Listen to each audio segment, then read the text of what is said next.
نحمده ونصلي على رسوله الكريم اما بعد فاعوذ بالله من الشيطان الرجيم بسم الله الرحمن الرحيم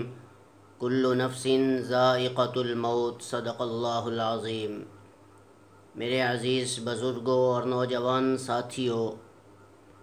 اللہ رب العزت کی یہ آیت امت مسلمہ کے گریبان کو جھنجھوڑ کر کہہ رہی ہے، پکار رہی ہے کہ ہر نفس نے موت کا ذائقہ چکھنا ہے۔ جو شخص بھی اس دنیا میں آیا ہے وہ آنے کے لیے نہیں آیا بلکہ اپنے رب کے پاس پہنچنے کے لیے آیا ہے۔ کوئی شخص یہ کہے کہ اللہ نے مجھے دولت دی ہے، میں اللہ کو اپنی ساری جائیداد دے کر اللہ کی پکڑ سے بچ جاؤں گا، قبر کے عذاب سے بچ جاؤں گا، نہیں، یہ اللہ رب العزت کا نہ دستور ہے، نہ اللہ رب العزت کی عادت مبارکہ ہے، بلکہ جس مٹی سے ہم پیدا ہوئے اسی مٹی میں ہر امیر نے بھی جانا ہے، غریب نے بھی جانا ہے، بادشاہ نے بھی جانا ہے، وزیر نے بھی جانا ہے، اور ایک افسر نے بھی اسی مٹی میں جانا ہے۔ کوئی شخص بھی اس موت سے راہ فرار نہیں اختیار کر سکتا۔ تاریخ ایک واقعہ حضرت بہلول رحمہ اللہ تعالی عنہ کا بیان کر رہی ہے کہ ایک مرتبہ حضرت بہلول وقت کے بڑے ولی ہیں، محدث ہیں، بڑے بزرگ گزرے ہیں۔ تاریخ ان کی عبادت کے واقعات سے بھری پڑی ہے، بہت بڑے اللہ والے لوگ تھے۔ یہ ایک مرتبہ فجر کی نماز پڑھنے کے بعد قبرستان میں گئے اور اس قبرستان میں جتنے بھی مردے تھے ان کو قبروں سے نکال کر ان کی کھوپڑیوں کو چیر کر ان کی کھوپڑیوں میں مٹی ڈال کر پھر ہلا رہے تھے، پھر ہلا کر انہیں دیکھ رہے تھے۔ کچھ لوگوں کا اس بستی کے پاس سے گزر ہوا، قبرستان کے پاس سے گزر ہوا،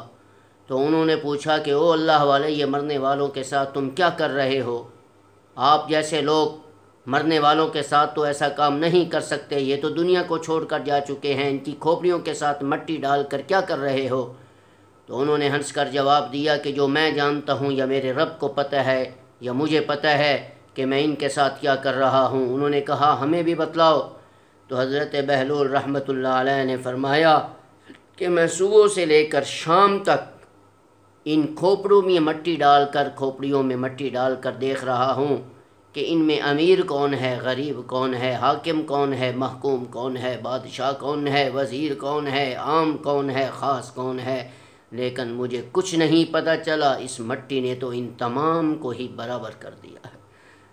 وہ لوگ بے ہوش ہو کے گر پڑے کہ کیا یہ وقت کا نیک ولی ایسی حرکت کر کے، ایسا کام کر کے امت کو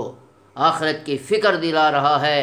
کہ جو شخص بھی اس دنیا میں آیا ہے اس نے ضرور اپنے رب کے پاس پہنچنا ہے اور اسی مٹی میں جانا ہے، اور اس مٹی میں جانے سے پہلے اپنے اس رب کو اور اپنے اس نبی پاسم کو راضی کر کے جائے تاکہ یہ جہان بھی بن جائے اور اس کا آخرت والا جہان بھی بن جائے۔ اللہ ہم سب کو موت کی تیاری کرنے کی توفیق عطا فرمائے اور قبر کی وحشتناکیوں سے اللہ ہم سب کی حفاظت فرمائے۔ السلام علیکم ورحمۃ اللہ وبرکاتہ۔